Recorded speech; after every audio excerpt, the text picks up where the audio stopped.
Welcome back. Thank you for staying tuned to the Afia Morning Show this Monday morning. Now, Southeast leaders have been pushing for an additional state to be created in the region. And of the 6 geopolitical zones in Nigeria, the Southeast has the least number of states, numbering just 5. Now, this conversation is coming at a time where the National Assembly is considering a number of bills amid the constitution review process. Now, to discuss these heightened calls, or what some may describe as a clamour for new states in Nigeria, we are joined by Dr. Ambrose Igboke, Public Affairs Analyst and Chairman, Guild of Public Affairs Analysts of Nigeria, Enugu State Chapter. Dr. Ambrose, thank you so much for joining the show today. Thank you. It's good to be here once more. Good morning and welcome. Good morning. Well, I think we'll just start with a blanket question. How do you feel about the entire idea of new states being created in Nigeria? Then bring it home to the Southeast. I think the clamor for new states in Nigeria is not rooted on current economic realities. For me, I think we should just go back to the kind of fiscal federalism that we had between 1960, 1st October, to 1966, 15th of January, where the regions, we had 3 regions then.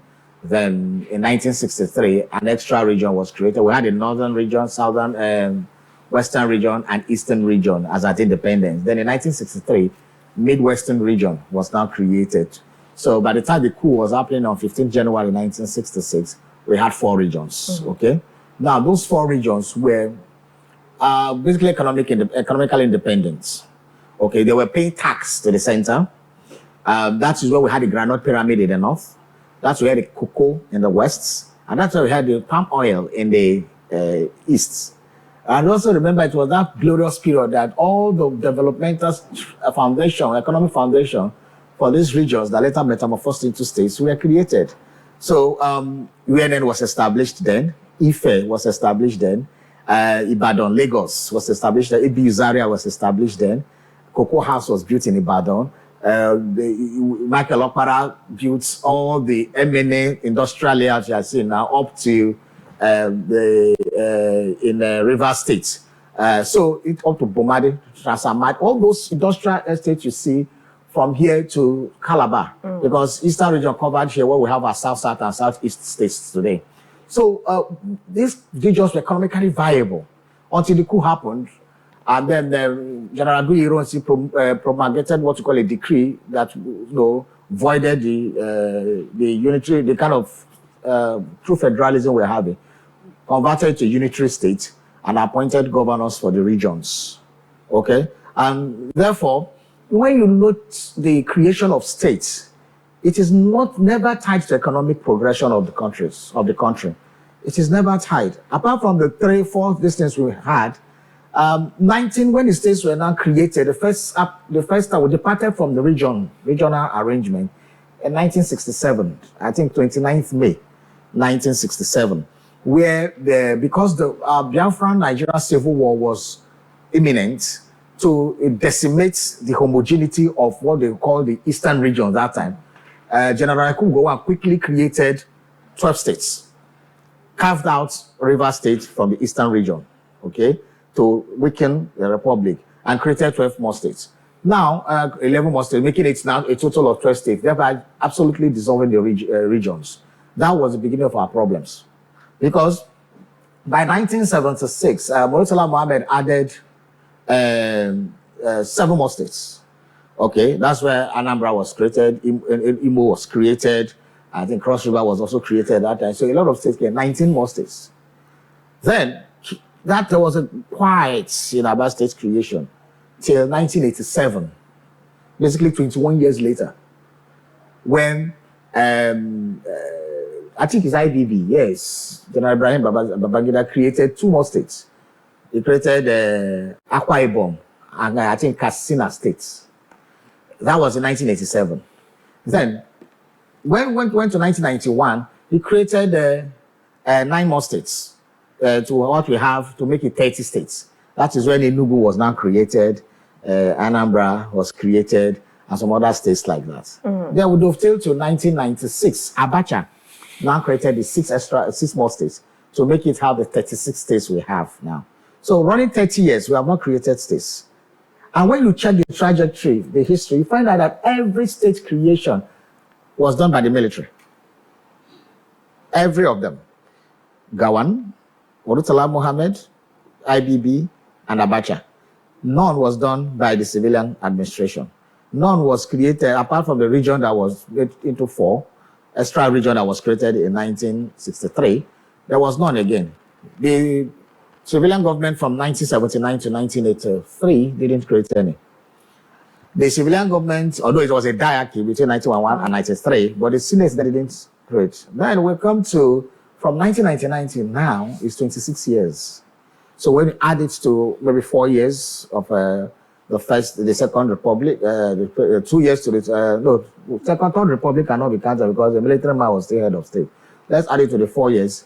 So 26 plus 4 is 30 years. So we could see that for 30 years of accumulated democratic rule, the democratic process did not add extra states. Why? Because it's cumbersome to actually create states. And every reason, predicated for creating states, either the fear of minorities, economic expansion, and all those things, no one has worked. We are sinking more into poverty. So you find out that this idea of creating states, so many states now cannot pay salaries.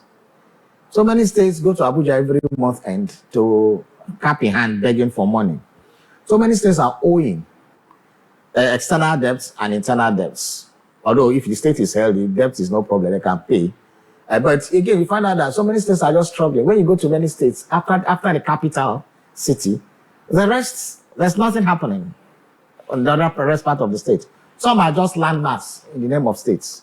Just empty, arid land. That's a great point for us to jump in. Talking about activity only happening in the capital. Now, some people who advocate for the new states are predicating their arguments on the fact that sometimes it's impossible for the central state government to reach areas in the hinterlands. That is why they are clamoring for that area that is considered a hinterland to become a new state or perhaps a new local government. But Mr. Aro Leonard has also joined us, a social transformation expert, and perhaps you'll be able to weigh in more on the economic viability of new states. Mr. Aro, good morning, and thank you for joining us. Good morning. Good to be here once again. Good to have you. So we're still looking at the different sides of the new state creation debate. Dr. Ambrose definitely disagrees with the idea that Nigeria needs new states. But let's come from the economic angle. How do you feel, first and foremost, of the idea of new states in Nigeria? How economically viable is this idea?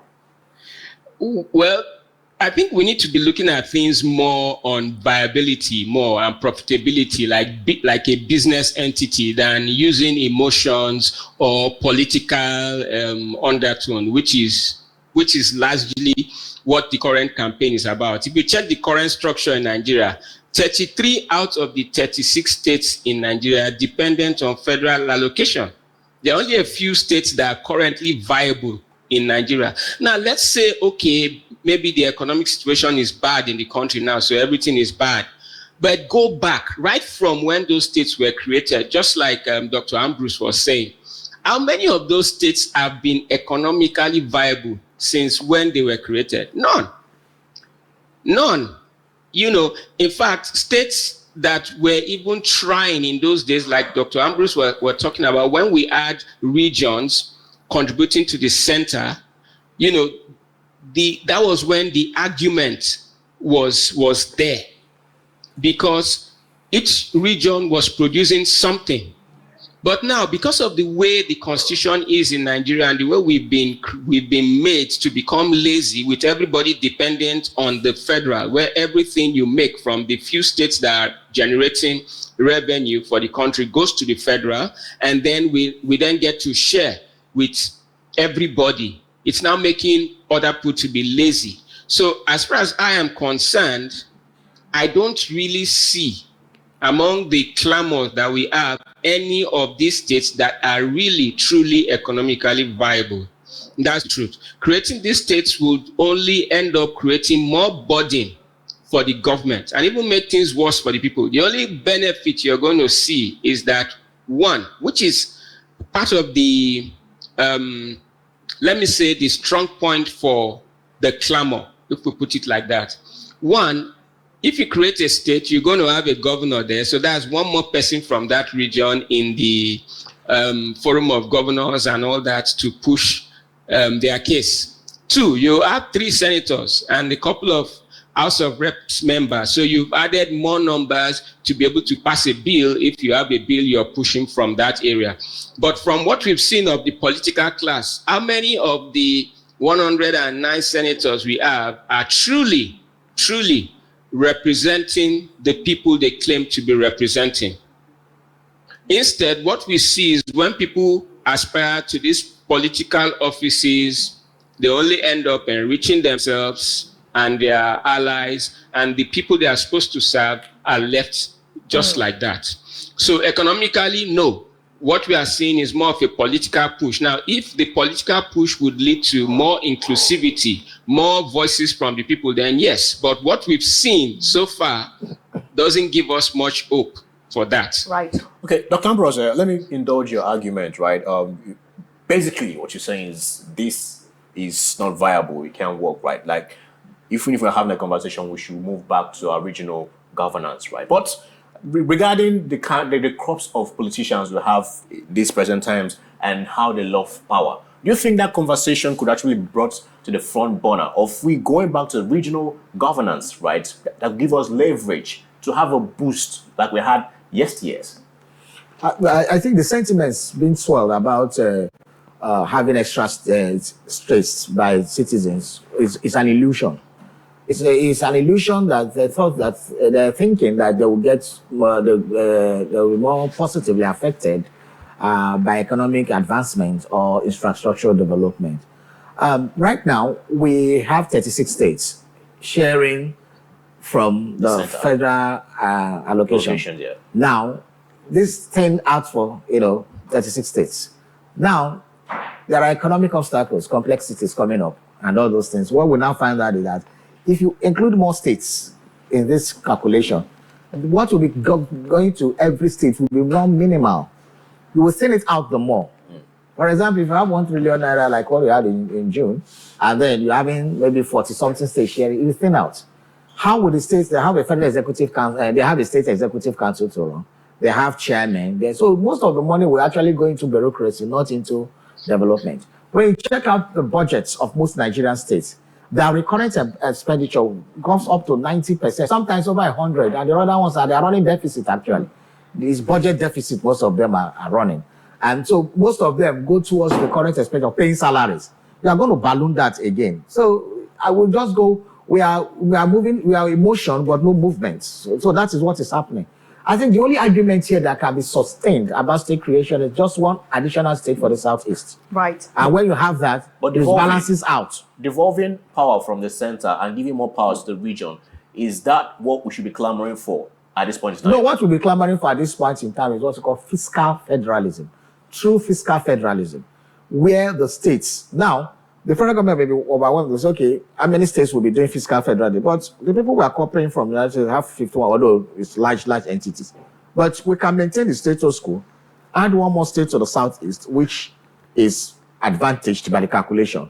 Then do fiscal federalism, where nobody goes to Abuja to collect money, where the distribution of national resources is not based on local government areas. For example, Kano State has 44 local governments, while a state like Lagos with that kind of population has just 20.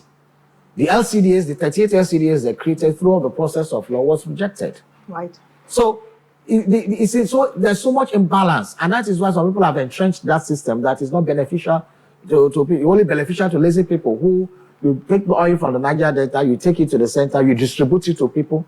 You take alcohol that is sold in Enugu, you distribute it to people who are practicing Sharia in Zamfara and say they are earning from it. Meanwhile, they don't allow that kind of thing to be sold there. VAT, the same thing. So there's a lot of imbalance. So the best way is create that one more state to make Southeast that be agitated, to make it 6 states like other regions, then enthrone fiscal federalism, and then let the federal government control the major things like, aviation, currency, defense, and some of those things. It appears, Dr. Ambrose, the police system and other things. You align with the stance of the Abia State governor on this matter, and that's a great way for us to segue into what the state governors are saying about the 1999 Constitution review and the state creation debate. I'd like us to start from Imo State and what Governor Hope Uzodinma is advocating as the constitution review process continues.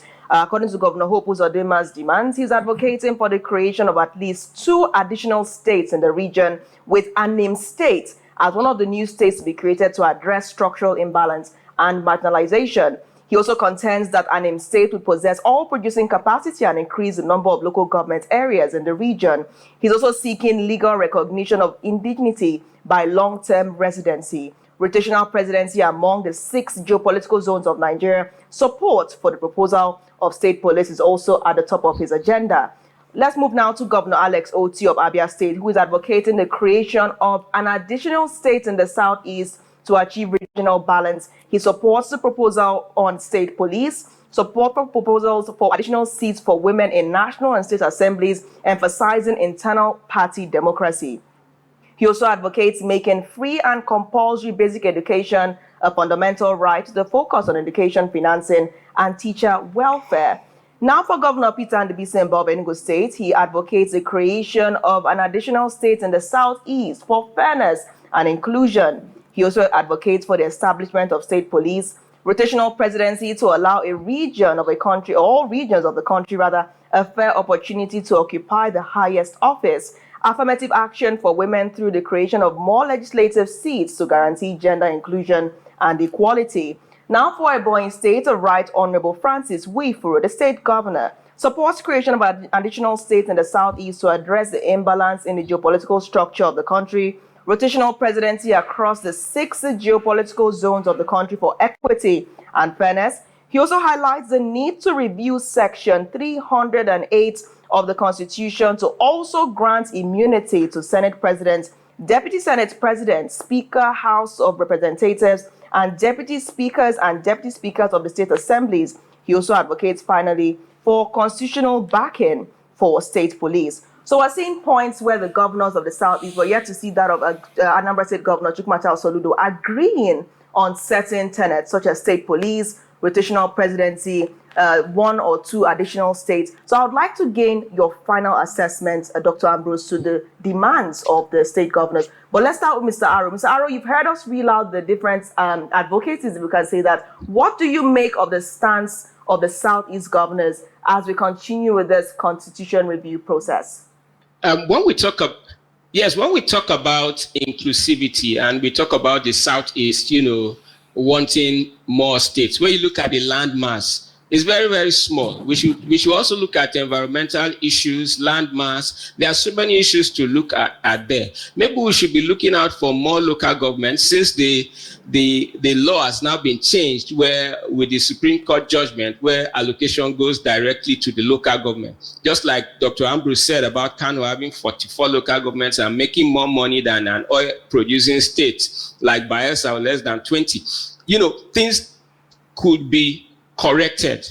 The LCDAs in Lagos get adopted, because see, Lagos is a country on its own. For instance, Delta State, which is the largest oil producer state in the country, the richest state in quotes, state in the country, only has 25 local governments. So we should look at that, because creating more states is not going to really get that, development to those people the way it's supposed to be, with the kind of political class we have. All right. What we are going to see instead is increased administrative cost of governance, which is something we're already complaining about. A new governor comes, new senators come, 200 aides, more money goes down the drain. So we should look at other ways of redistributing the wealth and other ways of bringing inclusivity, using ethnic groups and things like that. That's to right. Bring people together. Let's come back to now, Dr. Ambrose. The different appeals of the state governors. What do you make of unnamed states and perhaps an additional state, as Governor Uzodima said, and other demands reeled out by the different states?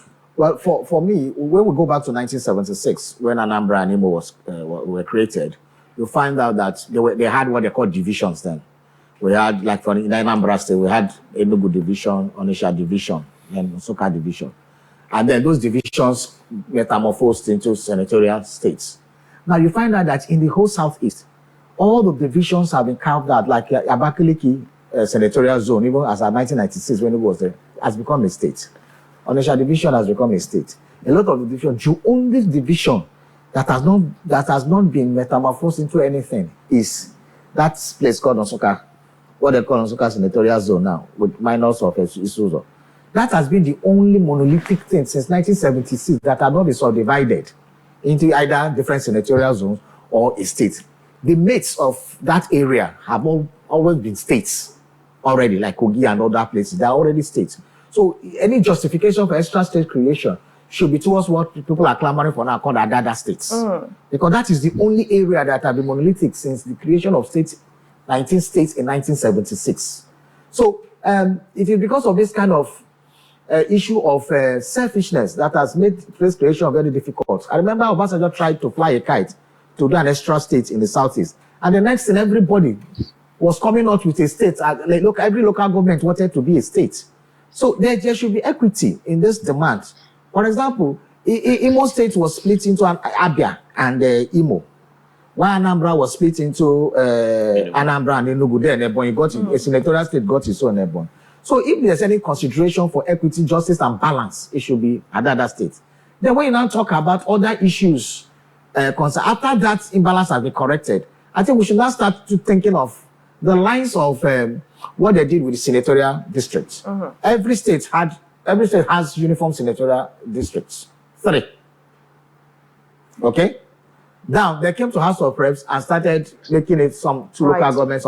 So let's have a spread balance with what we have now. Give Southeast 1 state to make it 6. Then balance up all the local governments. And let's see whether anybody will start agitating. All right. We're already out of time, Dr. Ambrose, but that's a very interesting analysis. It shows that you are aligning with the Abia state government's stance, clarified stance on this, asking for a new state in the southeast and not necessarily all states across the regions in Nigeria. Thank you once again, Dr. Ambrose. And thank you, Mr. Aro, for joining us this morning. This conversation has not ended. It's going to continue as the week progresses. Thank you once again.